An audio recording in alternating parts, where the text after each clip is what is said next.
오늘은 다니엘서 6장 말씀이자 다니엘서의 마지막 말씀을 함께 나누도록 하겠습니다. 물론 다니엘서는 7장부터 더 많은 분량이 있지만 뒷부분은 주로 이제 다니엘의 어떤 삶보다는 예언을 담고 있기 때문에요. 좀 어떤 내용이 좀 달라지기 때문에 어떤 다니엘의 그 세 친구의 믿음 6장까지로 해서 이렇게 정리가 된다라고 보시면 될 것입니다. 6장에 나오는 그 믿음에 대해서 나누기 전에 마지막 시간이니까 복습해야 되겠죠, 그렇죠? 또 시험도 봐야 될까요? 그 첫 번째 질문이 바로 이 복습하는 질문입니다. 여러분이 가지고 계신 그 종이에 보시면은요, 첫 번째 질문이요. 그동안 다니엘서를 나누면서 깨달은 믿음에 대해서 다시 한번 점검해 보십시오라고 하고 네 가지 대표적인 믿음을 이렇게 적어드렸습니다. 첫 번째 믿음이 뭐였습니까? 첫 번째 믿음이요, 뜻을 정한 믿음. 뜻을 정한 믿음은 이렇게 보시면 될 것 같아요. 다니엘과 세 친구가 15살에 바벨론에 잡혀왔을 때 정말 얼마나 암담했겠습니까? 자신의 스스로의 힘으로는 아무리 하나님을 믿고 한다 할지라도 사실은 믿음으로 뭘 살아내거나 이럴 수 있는 환경이 아닌 정말 모든 것이 막혀 있는, 스스로는 아무것도 할 수 없는 그런 상황 아니었겠습니까? 근데 그런 상황 가운데서 그들이 한 것이 바로 이거예요. 뜻을 정한 거. 작은 뜻이지만 어떤 그 왕의 산의 진미를, 어떤 음식을 이렇게 거절함으로써 어떤 내용이라 그랬죠? 바로 이 세상이 주는 풍요나 편리함에 길들여지지 않겠다라는, 그렇죠. 다른 것은 할 수 없을지 모르지만 내가 어떤 바벨론에서 어떤 거기서 가리키는 어떤 이방 학문을 배워야 되고 점치는 법을 배워야 되고 이름도 바뀌고 막 어떤 이런 거에서 내가 어떻게 할 수 없는 상황은 어쩔 수 없지만 할 수 없지만 그러나 정말 작은 거라도 내가 뜻을 세워서 하나님께 내 마음을 드릴 수 있는, 세상에 길들여지지 않을 수 있는 어떤 그런, 이게 바로 이 뜻을 세운 믿음이 다니엘과 세 친구의 이 바벨론 땅에서의 믿음의 여정의 시작이 되었던 것이고요. 시작이자 어떤 튼튼한 기반이 되었다라고 보시면 되겠습니다. 그래서 우리도 믿음의 길을 걸어가면서 사실은 믿음이라는 것이 대단하고 거창한 것으로부터 시작된다기보다는요, 그래 어쩌면은 우리가 갑자기 믿음이 있다고 해서 우리 삶을 갑자기 믿음으로 다 바꿔버릴 수는 없잖아요, 그렇죠? 근데 작은 것이라도 정말 내가 변하기를 원한다고 한다면, 내가 정말 하나님의 어떤 그런 원하시는 어떤 믿음의 길을 걷기를 원한다고 한다면 작은 것이라도 뜻을 세워서 그것을 실천해낼 수 있는, 바로 뜻을 세운 믿음, 그것이 시작이 되는 믿음이다라고 볼 수 있을 것입니다. 자, 그리고 두 번째로 우리가 좀 기억하기 원하는 믿음은요, 그리 아니하실지라도라는 믿음이에요. 그리 아니하실지라도. 그러니까 우리의 믿음은 하나님이 우리를 도와주시고 축복해 주시고 내가 원하는 걸 이루어 주시고 이것도 하나님께 구하는 제목이 되지만, 사실은 믿음의 길에 있어서는요, 때로는 우리가 이 믿음으로 설 수 있어야 됩니다. 그러니까 내가 원하는 대로 삶이 풀려가지 않아도, 내가 하나님께 기도한 대로 뭔가 하나님이 어떤 도와주신 능력 가운데 있지 않다 할지라도, 그리 아니하실지라도 하면서 그 현장 가운데 믿음으로 설 수 있어야 되는 것. 이게 참 중요한 이유가 있어요. 이게 참 중요한 이유가 뭐냐면은, 여러분, 우리가 예수님을 믿는 믿음을 갖게 되는데 믿음을 가지면서 예수님을 실제적으로 알아가는 시기는요, 바로 풀무불 안에서더라고요. 저도 이 믿음의 길을 걸어오면서 이렇게 제 삶을 돌아봐도 그렇고요, 또 성경의 어떤 이런 어떤 나오는 믿음의 사람들의 이야기들, 또 제 주변의 믿음의 길을 걸어오신 우리 성도들의 삶을 보더라도요, 정말 예수님이 어떤 분이신지를 알게 되는 것, 그냥 머리로 지식으로 아는 것이 아니라 어떤 개인 대 개인으로 알게 되는 어떤 그런 경험은 주로 풀무불 안에서입니다. 벌써 끄떡이는 분들이 여러 분 계세요, 그렇죠? 그래요. 그 시기가 참 힘들고 어려웠을지 모르지만 그 시기에 그래도 고백할 수 있는 것은, 내가 그 시기에 예수님을 소위 말하는, 좀 어렵게 얘기하면 인격적으로 알게 되었다. 예수님과의 어떤 관계가 어떤 내가 예수님을 아는 어떤 분이신지 내가 경험으로 알게 되었다라고 고백할 수 있는 그런 믿음은요, 그리 아니하실지라도 그 고백 가운데서 그 풀무불, 크고 작은 어떤 풀무불을 통과하면서 우리에게 주어지는 그런 믿음이 된다라고 보시면 될 것입니다. 자, 그리고 세 번째로 좀 기억해야 될 믿음은 하늘을 우러러 보았더니라는 거. 여러분 기억나시죠, 그렇죠? 느부갓네살 왕이 언제 정신병에 걸립니까? 지붕에 올라갔을 때 기억나시죠, 그렇죠? 그래서 마음의 지붕에 올라가지 말자 그랬어요. 왜 그러냐면은 마음의 지붕, 높은 곳에 올라가면 자꾸 내려다보게 되고요, 내려다보면은요, 내가 주어가 돼요. 그래서 내게 있는 것, 내게 주어진 어떤 그런 것들, 그게 하여튼 여러 가지 내가 이룬 것들이라든지 내게 갖고 있는 소유라든지 어떤 가정, 자녀, 뭐든지요, 마음의 지붕에 뭐가 좀 잘 되고 그랬을 때 우리가 마음의 지붕에 자꾸 올라가게 되는데, 그럴 때 어떤 마음이 드냐면은 다 내가 주어가 돼서 와, 이거는 내가 내 힘으로 내 능력으로 이룬 것이고 이건 내 거고 이건 내 위엄의 영광을 나타내는 것이고, 느부갓네살 왕이 그렇게 얘기하잖아요, 그렇죠? 예, 그게 바로 교만이라고 말씀드렸죠. 내가 주어가 될 때 교만. 예, 이 교만이 우리에게 싹트게 되기 때문에 그렇습니다. 근데 이 교만이라는 것이 이 무서운 이유는 뭐냐면은 하나님께서 정말 교만을 가장 싫어하시잖아요. 근데 실질적인 이유가 있어요. 왜냐하면은 여러분, 교만해지잖아요. 내가 주어가 되잖아요. 이것은 내가 이룬 것이고 내 것이고 나 되잖아요. 그러면 교만의 제목이 되었던 어떤 그것이 내 삶으로부터 빼앗기진 않을지도 몰라요. 여전히 나는 내 자랑이고 교만의 제목이 된 거 여전히 내게 있을지는 모르겠지만, 여러분, 그것이 내 삶의 진짜 축복이 되지 않는다라는 거. 예, 아주 가장 쉬운 예가 그거죠. 물질이 어떤 내 교만의 제목이 된다고 한다면, 와, 내 능력, 내 실력, 내가 노력해서 내 것 이렇게 된다고 한다면, 물질은 여전히 뭐 내가 누리고 있을지 모르지만 그 물질이 내 삶의 축복이 되지 못하는, 오히려 내 삶의 정말 소중한 것들을 망가뜨리는, 자녀라든지 가정이라든지 내 삶의 소중한 것들이 물질 때문에 무너지는 그러한 삶이 되어져 간 것, 교만이 우리에게 자리 잡게 될 때 나타나는 문제가 된다라는 것입니다. 그래서 우리는 때로는 정말 이렇게 정말 낮은 곳에서 하늘을 우러러 볼 줄 알아야 돼요. 특히 좋은 일이 있을 때, 어떤 좀 내가 뭔가 이루고 어떤 일이 있을 때 하늘을 우러러 볼 줄 알아야 된다는 거. 하늘을 우러러 볼 때 우리 어떤 입술에 생각의 주어가 누가 됩니까? 하나님이 되시잖아요, 그렇죠? 그래서 이 땡땡땡은 하나님께서 나를 통해서 하나님의 능력으로, 하나님의 권세로 이루신 것이고 하나님의 것이고, 하나님께서 나에게 맡겨주신 것이고, 하나님의 위엄, 하나님의 영광을 나타낸다. 여러분, 이런 고백이 있게 될 때, 여러분, 이 고백은요, 단순히 하나님을 높이는 것만 얘기하는 게 아니에요. 예, 정말, 예, 하나님은요, 우리가 뭐 높인다고 해서 더 높아지고 더 높아지길 원하시는 분이 아니에요. 우리한테 이걸 원하시는 이유는 뭐냐면은, 그런 고백으로 나에게 주어진 것을 내가 이렇게 바라볼 수 있게 될 때 이게 축복이 된다라는 겁니다. 이게 무엇이든, 물질이든 어떤 뭔가 좀 내가 성공한 것이든 내가 이룬 성취든 뭐 좋은 일들이 정말 하나님이 하셨다라는, 이게 겸손이라고 그랬잖아요, 그렇죠? 그런 것이 되게 될 때 이것이 다른 삶의 부분까지도 축복으로 만들어가는, 유익으로 되어져 가는, 예, 그러한 제목이 되어져 가는 것. 그래서 우리는 하늘을 우러러, 때로는 정말 하늘을 우러러 볼 줄 아는 그런 믿음의 길을 걸어가야 되는 것입니다. 그리고 네 번째로 지난 시간에 배운 것, 여러분 히브리어 하나 배우셨죠, 그렇죠? 이스라엘에 가면 한번 써먹어 보시기 바랍니다. 알아듣는지. 무슨 히브리어 배웠죠? 메네 데겔 우바르신. 뜻도 무엇인지 이해가 되시죠, 그렇죠? 여러분, 이제 어디 가서 하시면 몇 개 구하십니까? 그러면 이제 뭐 얘기하시면서 히브리어까지. 그리고 메네메네 데겔 우바르. 메네메네라는 건 하나님이 세고 계시다라는 거, 우리의 인생을 세고 계시고요, 우리의 뭔가를 우리에게 맡겨주셨을 때 그 맡겨주신 것을 가지고 하나님께서는 카운트하고 계세요. 그리고 카운트는 카운트다운이라 그랬죠, 그렇죠? 카운트가 끝날 때가 있을 것이고, 그 끝날 때는 우리는 모르죠. 도적같이만 하게 되는데, 그때 하나님께서는 데겔, 하나님의 저울에 우리 삶의 무게를 재어 보십니다. 우리에게 맡겨주신 것이 무엇이든지, 그게 뭐 아까 말씀드렸다 했던 물질이든 자녀든 무엇든 가정이든 무엇든 내게 맡겨주신 것을 하나님께서 데겔, 하나님의 저울로 달아보세요. 그리고 그것을 가지고 하나님께서 판정을 내리시는 겁니다. 그것이 심판이 될 수도 있지만 우리 크리스찬에게는 그것이 하나님의 축복이 되는 거예요. 그래요. 착하고 갑자기 착하고 그다음에 생각이 안 나네. 무슨 종이었는데 중성된 종아, 내가 적은 것에 충성했으니 더 많은 것으로 너에게 맡기리라. 그리고 더 좋은 거는요, 주인의 즐거움에 동참하리라.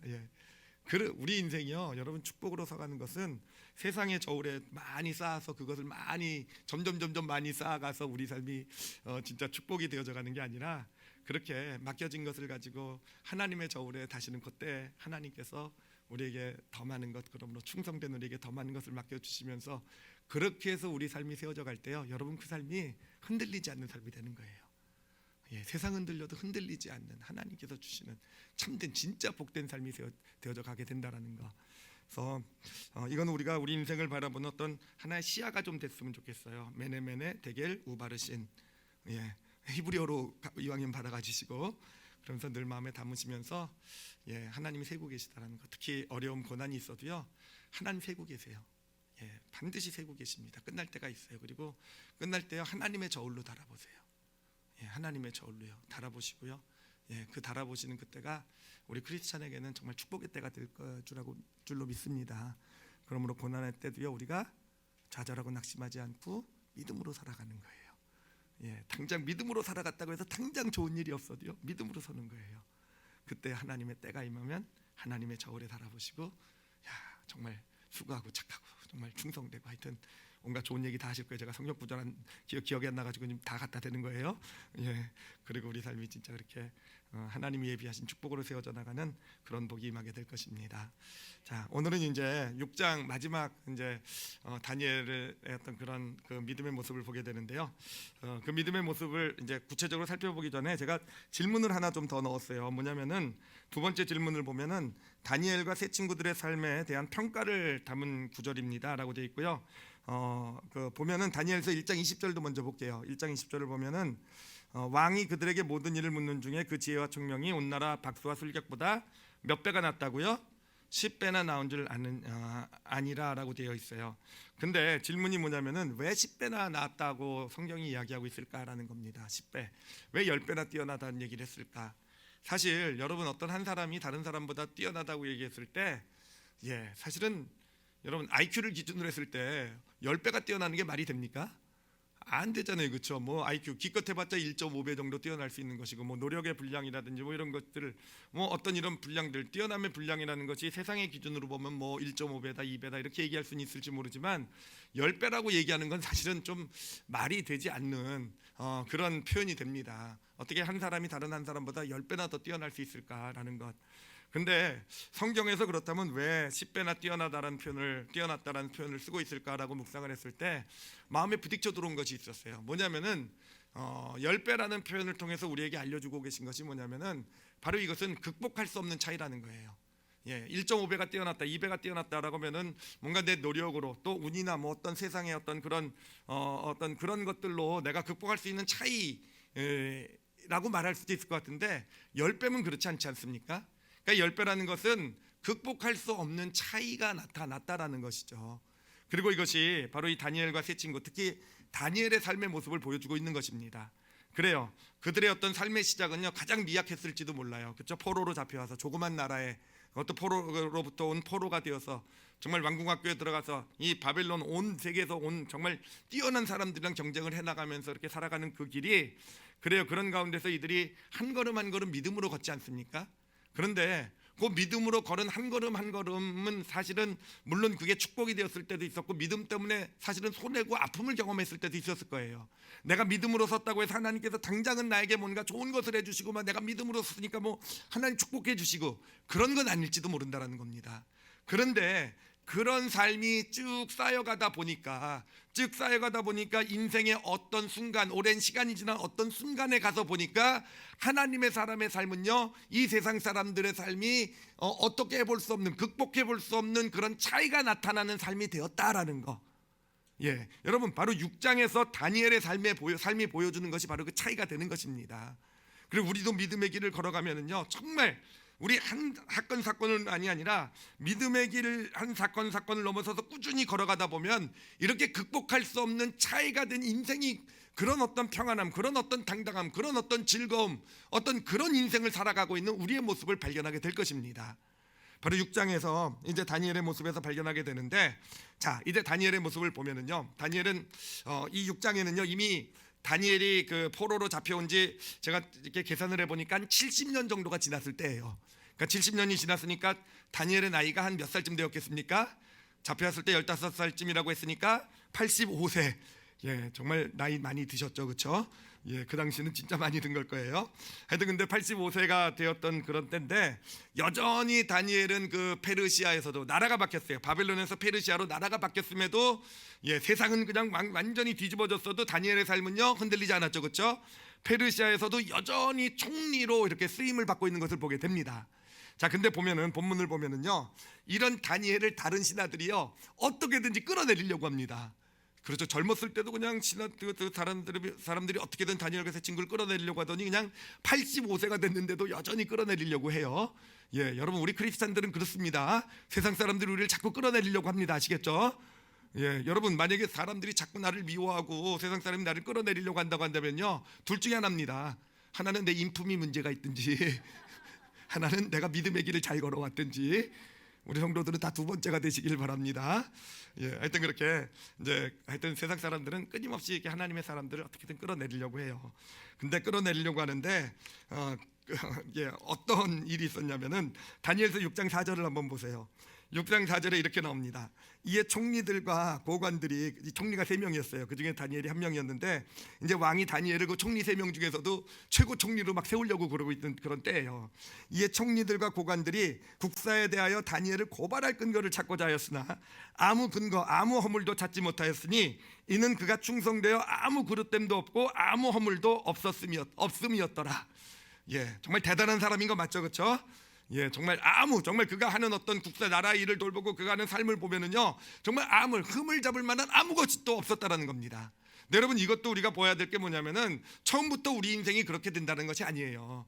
처음에는 부족함도 있고 문제도 많고 어떤 그런 삶이었을지 모르지만 정말 꾸준히 믿음의 길을 걸어오게 되면은요, 바로 10배나 뛰어나게 하시는 것 중에 하나가 바로 이렇게 되는 것.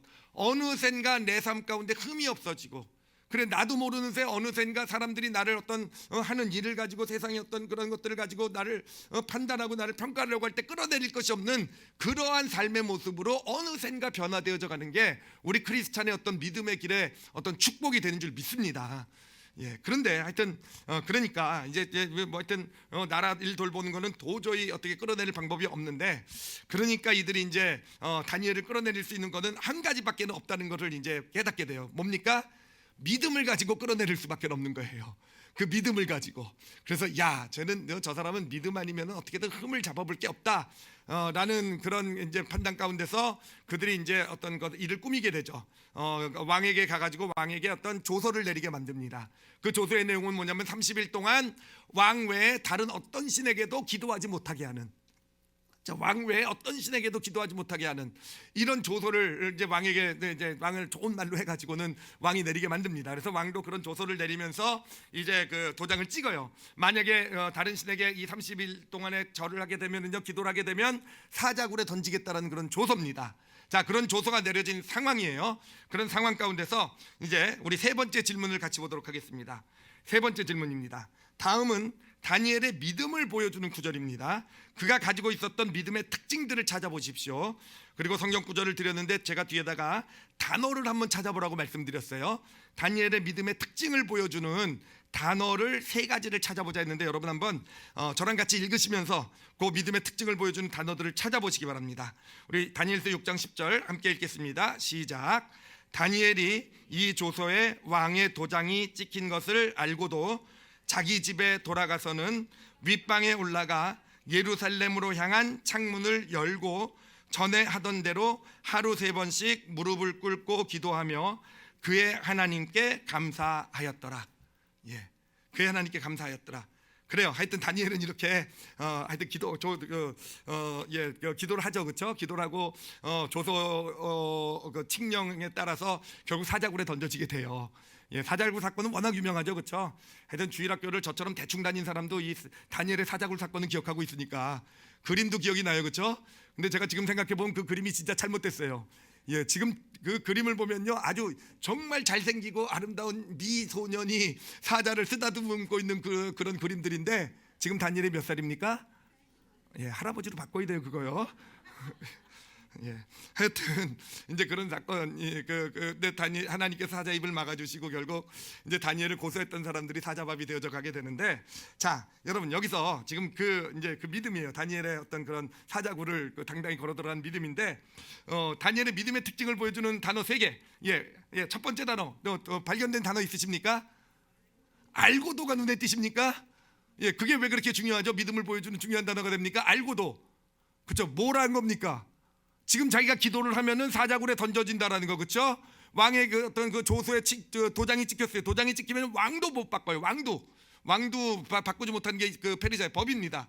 그런 도장이 찍힌 것을, 그리고 그것을 가지고 사람들이 나를 지금 어떻게든지 그냥 저희 사자굴에 집어넣으려고 하는 것도 알고 있었다라는 거죠. 그렇죠? 알고도예요. 그렇죠? 그리고 두 번째 단어는 뭐 또 보여지는 단어 뭐가 있습니까? 예, 여러 가지가 나와요. 좀 통일된 답을 주셔야지. 전에 하던 대로도 좋지만 그 앞에 뭐 없으니까. 예, 여러분이라면 어떻게 하시겠어요? 지금 알고 있어요. 지금 이거 내가 기도하면은 나 사자굴에 던진 거 알고 있어요. 그러면 이제 기도라는데 여러분 어떻겠습니까? 여러분이라면 창문을 열고 기도하겠습니까? 창문 닫고 기도하겠습니까? 저라면 닫고 해요. 100% 닫고. 100%라고 얘기하면 좀 그렇고 갈등은 좀 하겠지만, 하여튼 저라면 닫고 기도했을 것 같아요. 그렇죠? 이왕이면 지금 이럴 때는 하나님 좀 봐주세요. 그래도 기도하는 것만 해도 기특하지 않습니까? 그래도 이거 걸리면 저 사자굴에 가니까 하나님 창문만 싹 닫고 할게요. 저들이 못 보게. 저라면 그랬을 것 같은데 지금 다니엘은 지금 창문을 어떻게 하고 합니까? 열어놓고 하고 해요. 그렇죠? 그러니까 열린 창이라는 거예요. 열린 창. 다니엘의 믿음의 두 번째 특징은 열린 창. 그리고 세 번째가 여러분이 말씀드린 대로 전에 하던 대로라는 거예요. 그렇죠? 이거는 그냥 갑자기 하는 것이 아니라 늘 그의 삶 가운데서 늘 했던 일이 있다라는 거예요. 늘 전에 하던 대로. 그러니까 기도라는 것, 하루에 3번씩 하나님 창문을 열어놓고 기도한다라는 것은 그냥 그에게 있어서는 늘 했던 일이다라는 거죠. 그렇죠? 여러분에게도 혹시 그런 믿음이, 어떤 믿음의 모습이 있습니까? 정말 이거는 내가 늘 하던 거야, 전에 하던 대로라고 말할 수 있는 믿음, 그런 믿음의 모습이 있겠습니까? 없으면 부끄러워하시기 바랍니다.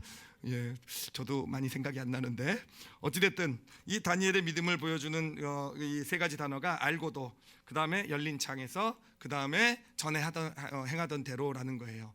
자, 그런데 여러분 이 세 가지 단어가 이제 다니엘의 믿음을 보여줘요. 참 어떻게 보면 참 감동적인 믿음입니다. 결국 이 믿음이 그를 사자굴로 이렇게 결국 던져지게 만든 거 아니겠습니까? 하여튼 그럼에도 불구하고 그는 알고도 열린 창에서 전에 하던 대로 하나님께 기도를 드리게 돼요. 자, 그런데 참 감동적인 믿음인 건 맞는데, 여러분 감동적인 건 믿음인 건 맞는데 과연 하나님께서 이 믿음을 통해서 우리에게 알려주시기를 원하시는, 이게 지금 다니엘서 6장이잖아요. 그렇죠?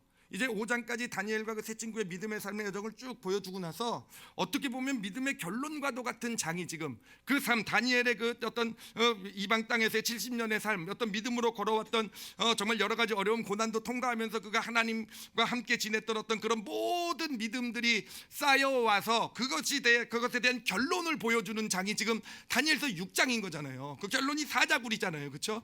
사자굴을 담대히 걸어간 믿음이잖아요. 도대체 이 믿음을 통해서 하나님께서 우리에게 보여주신 것이 무엇이겠는가 하는 거예요. 그러니까 이 믿음을 통해서 하나님께서요 정말 우리에게 보여주고 싶은 것, 이게 바로 다니엘의 믿음의 모습이었다라는 거 아니었겠습니까? 이게 바로 다니엘의 믿음, 이제까지 걸어온 다니엘의 믿음의 결론이었다라는 거 아니었겠습니까? 자, 그러면 알고도 열린 창에서 전에 하던 대로 그렇게 하나님 앞에 기도를 한 것이 도대체 그게 믿음의 결론이라는데, 그게 다니엘의 믿음의 70년의 길의 결론이라는데, 그 믿음, 그 보여주는 믿음, 그 우리에게 어떤 믿음, 이 믿음이 도대체 어떤 것일까라는 거예요. 어떤 믿음이 어떤 것인지를 알려주길 원하고 계시는 것일까? 어떻게 보면 우리의 목적이 되는 믿음일 수도 있어요. 그렇죠? 우리의 목적이 되는 다니엘의 어떤 믿음의 결론이잖아요. 70년을 걸어와서 그 믿음에 이르게 된 거잖아요. 그럼 우리에게도 믿음의 길을 걸어가게 되면 결국은 우리도 달아야 되는 어떤 목적과도 같은 믿음이 이 믿음 아니겠습니까? 그럼 과연 이 믿음이 무엇일까? 하나님께서 우리에게 원하시는 어떤 믿음의 어떻게 보면 결론과도 같은 그런 믿음의 모습이라는 것이 무엇일까라는 거예요. 제가 이 다니엘의 모습을 이렇게 묵상을 하는데, 알고도 열린 창에서 전에 행하던 대로, 전에 하던 대로 이것을 묵상하다가요, 제가 얼마 전에 저에게 있었던 사건이 하나가 생각이 났어요. 제가 이 말씀을 준비하다 보면은 참 신기한 게 뭐냐면은 이게 한 달 전에 경험한 사건인데, 하나님께서 이 말씀을 깨닫게 해주시려고 하나님께서 미리 경험시켜 준 거더라고요. 정말 신기하지 않습니까? 그래서 한 달 전에 있었던 사건인데 제가 말씀 준비하다가 이틀 전에 생각이 났어요. 그래서 이거네. 그리고 이렇게 깨닫게 된 그 사건인데 뭐냐면은요, 이제 한 달 전 작년 12월 31일 날, 작년 마지막 날에 저희 이제 102세 아주 정말 장사하셨죠. 102세 되신 할머니께서 이제 소천을 하셨어요. 소천을 하시니까 이제 102세나 되셨으니까 자녀가 스라이 6분이 계셨고, 그 다음에 증손주들까지 쫙 있어요. 그래서 장례식에 온 가족의 인원을 세보니까 58명이더라고요. 가족들만. 꽤 많은, 요즘 지금 꽤 많은 가족이죠, 그렇죠? 하여튼 그렇게 장례 절차가 이제 1월 1일부터 시작이 돼서 3일 동안 이렇게 진행이 되고요. 저는 저희 아버지가 이제 장손이시고 제가 또 차남이니까 손자 3세 손자 중에서 제가 랭킹 2위예요. 근데 이 랭킹 2위가요 진짜 좋은 게 아니에요. 랭킹 1위는요 대접은 혼자 다 받아요. 랭킹 2위는 뭡니까? 이름 없이 빚도 없이 뭐 이런 거 있잖아요, 그렇죠? 감사가 안 나오더라고요. 어찌됐든 그렇게 막 따까리 같은 일을 막 해야 되는 그런 제가 교회에서는 그래도 대접을 받는데 거기 가면 완전 정말 하여튼 어찌됐든 그렇게 이제 장례 절차를 지내게 되었어요. 근데 여러분 시기를 생각을 해보세요. 12월 31일이면 무엇이 있는 날입니까? 성구영신 예배. 그렇죠? 그리고 1월 1일이 토요일이었고 1월 2일이 무슨 날입니까? 주일 예배 드려야 돼요. 그리고 1월 첫째 주가 뭡니까? 특별 새벽 예배. 그렇죠? 특별 새벽 예배는 사실 새벽 예배 중에서도 제일 사실은 어떤 좀 마음이 바쁘고 좀 어떤 이런 좀 많은 어떤 영적인 부담이 있는 그런 예배 아니겠습니까? 하여튼 그런 가운데서 정말 이제 그렇게 하여튼 정말 정신없이 이제 3일을 지내게 되었어요. 근데 그 월요일 날이 또 어떤 날이냐면은 제가 매월 첫째 주 월요일 날 저녁 7시에요. 우즈벡에 있는 농학교회 교인들과 줌으로 예배를 드리잖아요. 매월 예배를 드리거든요. 지금까지 하여튼 이제 한 거의 1년 넘게 2년 뭐 이렇게 드려오고 있는데 그 바로 월요일 날 그 줌 예배가 있는 겁니다. 근데 이게 정말 부담이 되는 거예요. 이게 월요일 날 특히 마지막 날이니까 발이 나고 화장터 갔다 장지에 갔다가 또 가족들 모이고 또 마지막 이런 하는데 이 저녁에 또 이 예배를 드려야 된다니까 이게 참 그래서 오늘은 좀 쉴까? 내가 이건 쉰다고 해도 좀 우리 우즈벡 성도들이 이해해 주겠지 뭐 이런 마음도 들기도 하고요.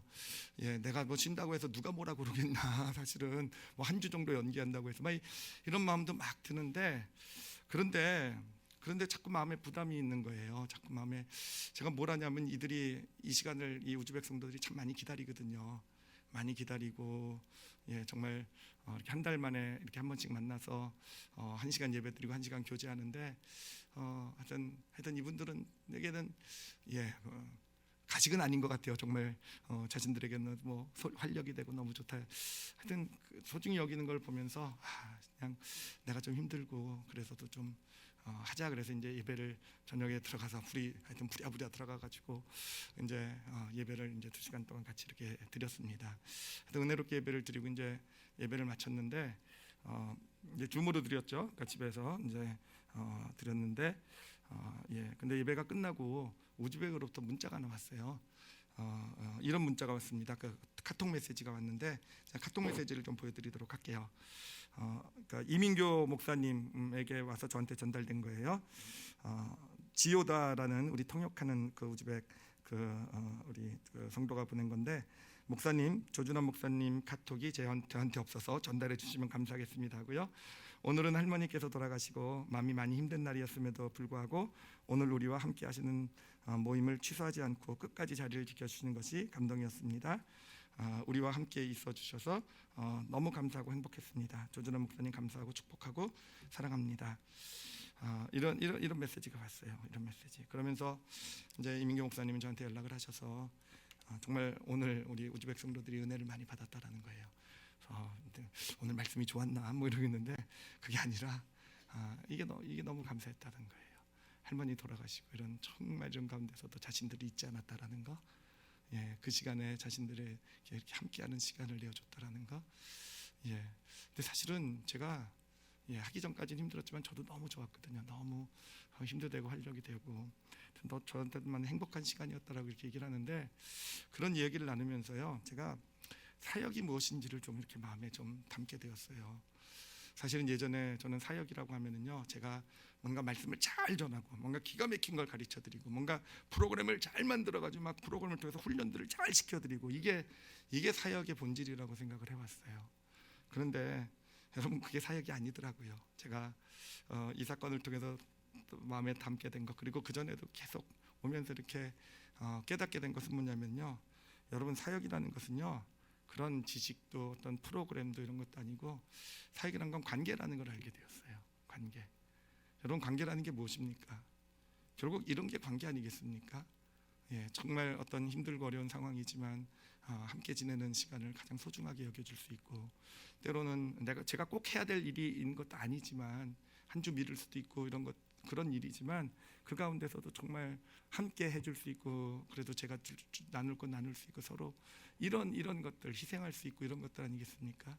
이러한 사건들이 어떻게 보면 크지 않은 사건일지 모르지만 그런 일들이 이렇게 쌓여져 가게 되면서, 그러면서 진짜 제가 저분들에게 어떤 하나님께서 이렇게 저분들에게 허락하신 어떤 목자의 역할이, 제가 저분들에게 어떤 영향을 미칠 수 있다고 한다면, 저분들이 제가 뭔가를 얘기했을 때 같이 마음으로부터 따라주고 함께 할 수 있는 그런 그런 분들이 될 수 있다라는 것은요, 바로 그런 관계 가운데서 이루어지는 것이 아니겠습니까? 근데 이것이 여러분, 이게 인간과 이 사이의 어떤 그런 사역이나 이런 것뿐만 아니라, 여러분, 하나님을 믿는 믿음도 마찬가지라는 겁니다. 하나님을 믿는 믿음도요, 우리가 뭐 성경 지식, 뭐 훈련도 받고 막 순종하는 법도 배우고, 물론 이렇게 이것을 믿음이라고 말할 수도 있겠지만, 그래요, 그것도 믿음이에요. 그렇지만 정말 궁극적으로 믿음이라는 것은 뭐냐면은, 여러분, 하나님과 이런 관계가 만들어지는 게 믿음이에요. 하나님과 이런 관계, 하나님과 오랜 세월을 하면서 이런 사건들, 이런 일들을 통해서 어느샌가 하나님을 신뢰하게 되고요, 어느샌가 하나님을 의지하게 되고, 어느샌가 하나님이 말씀하시면은 그것이 하나님이 원하시는 것이라고 알면 그게 내가 손해가 되고 힘든 일이라도 내가 따를 수 있게 되고, 그렇게 이루어지는 것은요, 하나님과의 관계가 아니겠습니까? 제가 한 가지 예만 좀 더 들어드리도록 할게요. 제가 제일 좋아하는 초대교회 그 믿음의 사람이 한 분 계세요. 신학교 다닐 때 공부를 하다가 이렇게 초대교회 순교자를 공부하다가 이렇게 알게 된 분인데, 공부하면서 알게 된 분인데, 이 폴리캅이라는 분이세요. 이분은 AD 한 100년경에 100년에서 130년경에 이제 서만학교회라는 그 교회 주교셨던 분이신데, 이제 이분이 90세가 넘었을 때입니다. 이제 90세가 넘었을 때고, 이제 서머나 주교로 계시다가 그때 막 기독교에 어마어마한 핍박이, 이제 탄압이 이루어지게 되면서 이분이 잡혀가게 돼요.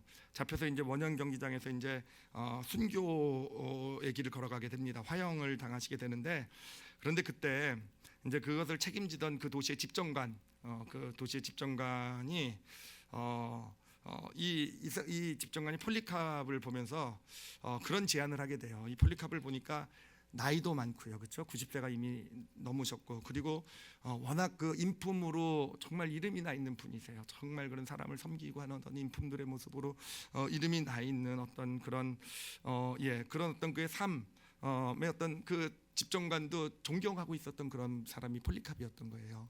그래서 이분이 폴리캅에 가서 제안을 합니다. 폴리캅에게 당신이 사람들 앞에서 예수님을 부인할 수는 없을 테니까, 부인하면 그렇잖아요, 그렇죠? 많은 사람들 앞에서 그거를 요구하지는 않겠다라는 거. 그렇지만 나한테만, 아무한테도 들리지 않게 나한테만 그냥 예수님을 한 번만 부인해달라. 그럼 내가 가진 권한으로 내가 무슨 일이 있어도 당신을 내가 풀어드리겠다. 이렇게 이 폴리캅에게 제안을 하게 됩니다. 근데 그때 이 폴리캅이라는 사람이 뭐라고 대답을 하냐면은요, 예수님은 내가 그동안 80년 동안 예수님은 나를 한 번도 실망시키신 적이 없는데, 그런데 지금 내가 어떻게 예수님을 실망시킬 수 있겠습니까? 라고요.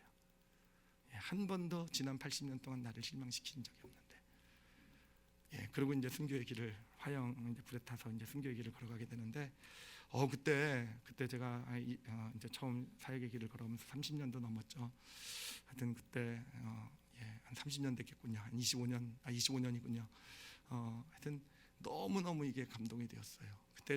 그때 제 믿음의 수준으로는 도저히 알 수도 없는, 경험할 수도 없는 그런 믿음이었죠. 그때는 정말 그냥 뜨겁기만 하고, 정말 결단하고, 그냥 또 믿음으로 내가 그냥 내 예수님을 위해서 죽으리라 막 이런, 지금 말하고 못할 것 같아요. 하여튼 그런 정말 뜨겁고 이런 믿음이었지만, 그런 믿음에서 저 폴리캅의 고백을 보면서 너무 부러운 거예요. 예수님과의 어떤 삶의 어떤 그런 관계가 보이잖아요. 80년이라는 세월을 살아오면서 정말 한 번도 단 한 번도 예수님은 나를 실망시키신 적이 없다라는 그런 믿음의 고백. 야, 저거는 진짜 어떻게 정말 흉내도 낼 수 없는 그런 믿음이지만 정말 나도 앞으로 믿음의 길을 걸어가면 저런 믿음의 고백을 언젠가는 좀 드렸으면 좋겠다라는 소망을 품게 했던 그런 고백, 아직도 기억하고 있는 고백이에요.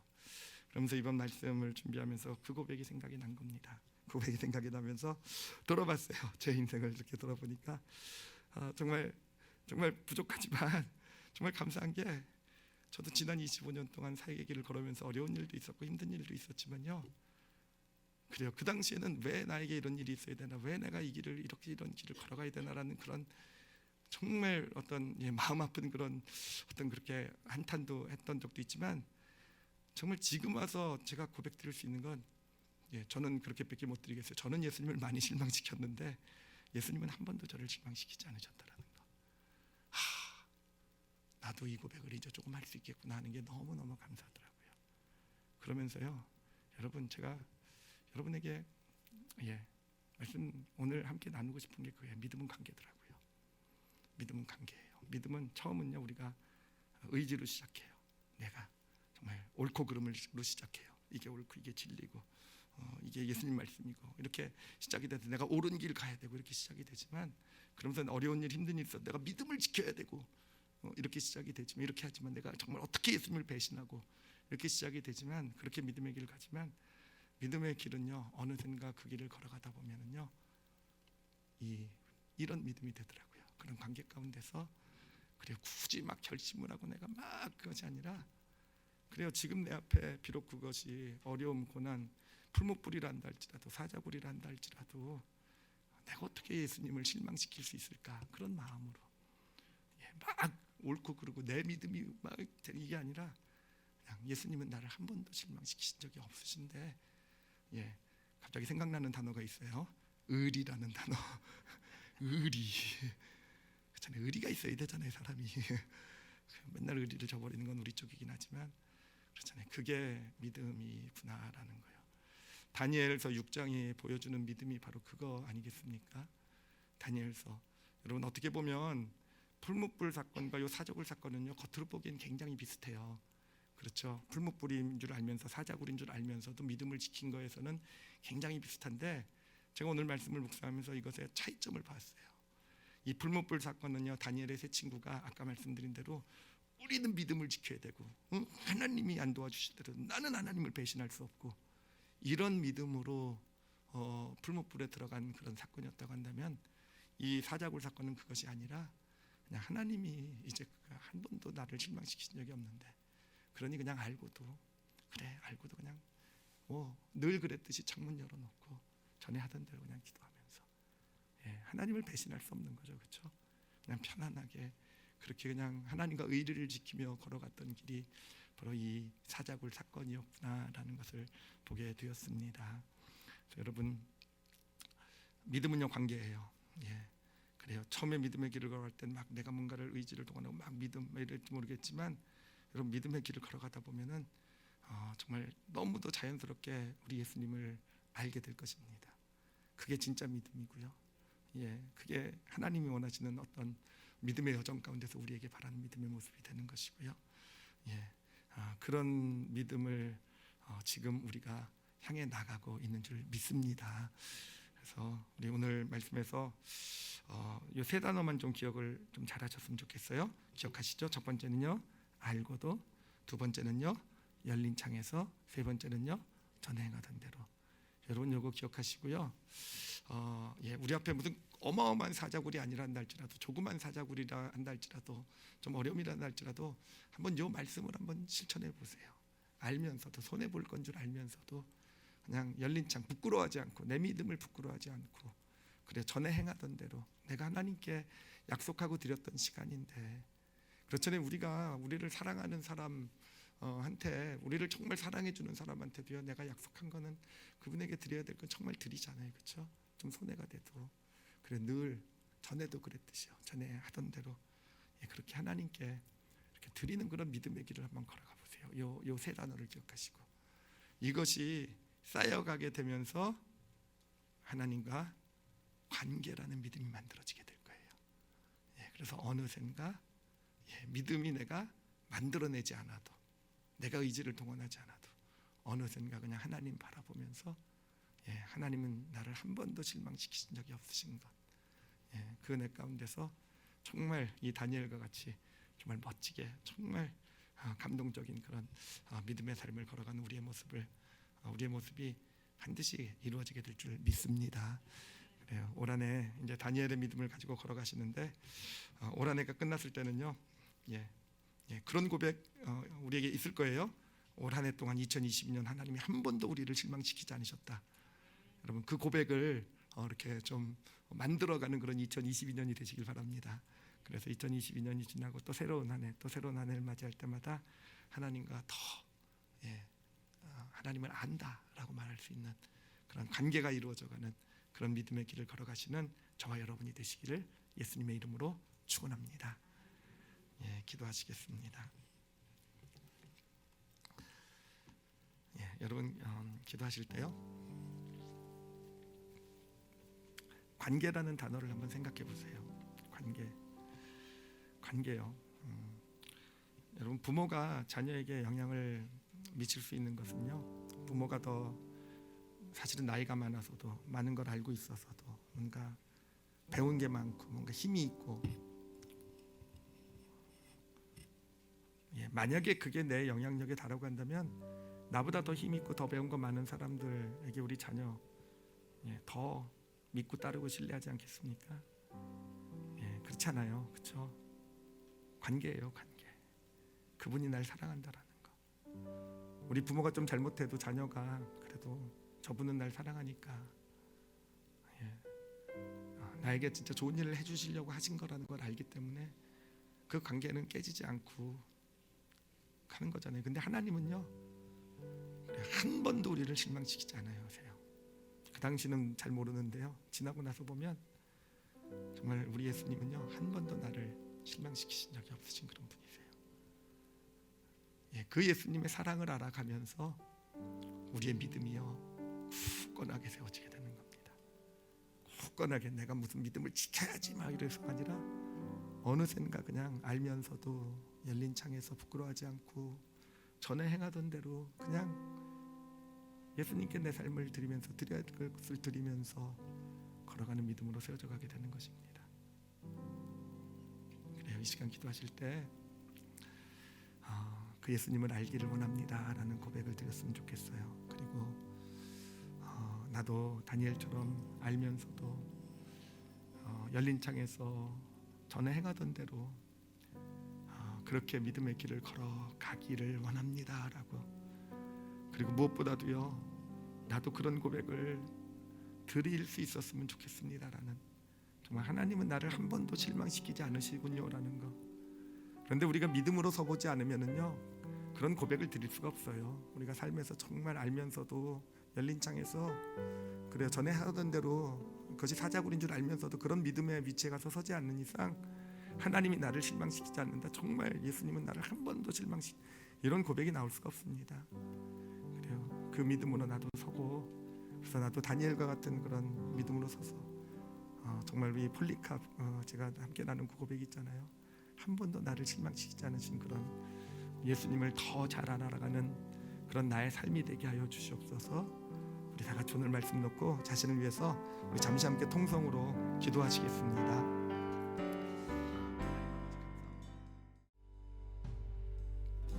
하나님 아버지, 우리의 믿음의 여정이 어디를 향해 나가는지를 알게 해주셔서 정말로 많이 감사합니다. 하나님, 정말로 저희들 여기 있는 모든 우리 성도들, 하나님, 정말 하나님과의 믿음이 관계라는 것을 우리가 알아가는 그런 믿음의 길을 걷기를 소원하며 기도합니다. 하나님, 믿음은 지식도 어떤 그런 훈련만도 아닌 것 압니다. 하나님, 오래 삶을 살아가면서 알고도 열린 창에서 부끄러워하지 아니하고 전에 행하던 대로 하나님, 우리 다니엘의 믿음을 실천해 가면서 정말 믿음이 관계구나라는 것, 정말 하나님은 나를 결코 실망시키지 않으시는구나라는 것, 하나님 그런 믿음을, 그런 관계를 쌓아가는 복된 믿음의 여정들을 걷게 하여 주시옵소서. 아버지께 감사드리며 예수님 이름으로 기도드렸사옵나이다.